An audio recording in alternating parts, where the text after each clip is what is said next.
Okay, so here I am back. Here I am back in my original spot. A bit brighter.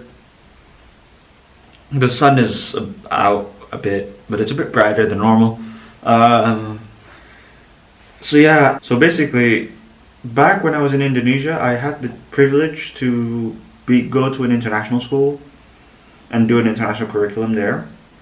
Uh, the reason why I chose to do that instead of go to a normal public school was not really. There's not really a big reason to it apart from the fact that I wanted to have a good education and also go abroad for university, like have a secure chance and have a mindset to go abroad. But anyhow, I took the international baccalaureate and I heard earlier this week.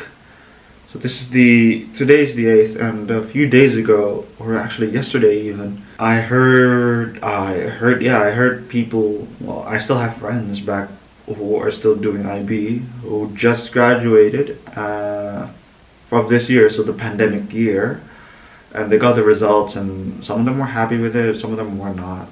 So basically, but I heard most of them were having grades that were different from their predicted ones. So the way IB works is that you have your school exams, your mock exams, and your internal assessments, which are normally lab reports or research reports that you do. And then some of them got really high grades on that. And I know these people, and then sometimes they are quite smart. And normally you get the chance to show how smart you are in the final examinations, which normally occurs in May. But due to the pandemic, early in April, the IB said that they weren't going to do any examinations in May. So a lot of people were freaked out because, oh shit, now I have to actually ace the lab reports to actually have a chance to get the grades that I want. Because normally it's about 20% to 80%.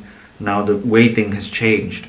So it's a bit off, but people tried to adapt to it. And eventually, when they got the grades out, some were happy with them, some weren't. But I just want to put out the message out there, even though I graduated 2 years ago.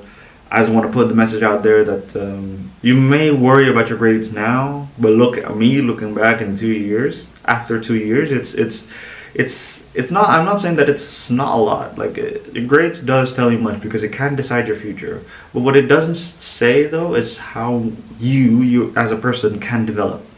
Like I'm lucky enough to join a program that focuses a lot on personal development and looking beyond what a grade means to me. I would do these assignments where in my current program, university major, where I would have to write reports about, okay, I got this grade, what does this mean to me, and what would I do to move forward.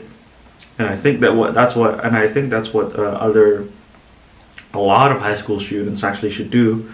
It's that when you get your final examination grades, doesn't matter what curriculum you're from, as long as you get those grades, you can feel happy about them, you can feel sad about them, but the next step is to think, okay, am I gonna sulk and cry? Maybe I will, maybe I won't. But am I gonna sulk for a month afterwards because it's summer, waste my summer, or would I move forward and say, okay, I've succeeded, or I've gotten what I have now.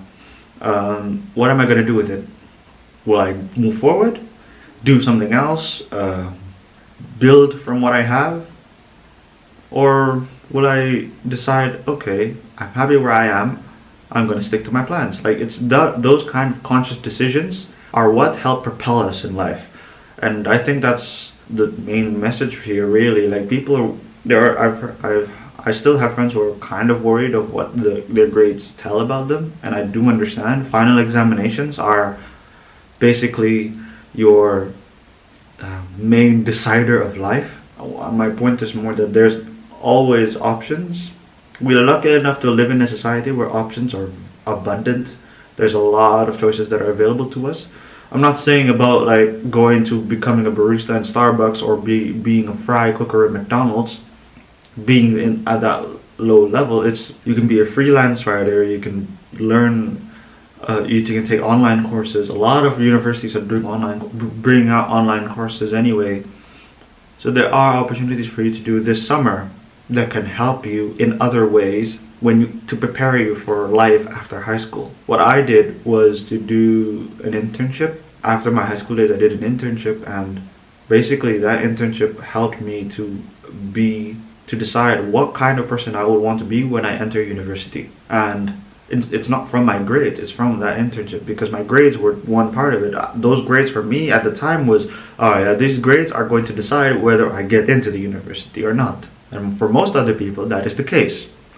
But actually, what you can do instead is look at, okay, I have 2, 3 months, 1 month, 2 months, 3 months maybe, of empty schedule. I have nothing to do. Decide. That's when you can decide, okay, what am I going to do? Am I going to record videos? Am I going to write every day, post them every day somewhere, get a following? Or am I going to help my parents in their work? Or am I going to design, make freelance artist? There's so many things that you can do, and age is just a number these days. No one really looks at your age anymore. As long as you have the potential and the ability to reach the goal, reach the desired standard of what people are looking for, your age wouldn't matter at this point. So all I'm saying is that just may follow your dreams, and just don't be bummed out by one bad score, or even a multitude, or even like a portfolio of bad scores. Don't be too bummed out about it. Instead, just keep your head up and look out into the distance, because the world isn't as bleak as you think it is. There's always people who will support you. So just look out, and hope you guys have an enjoyable summer.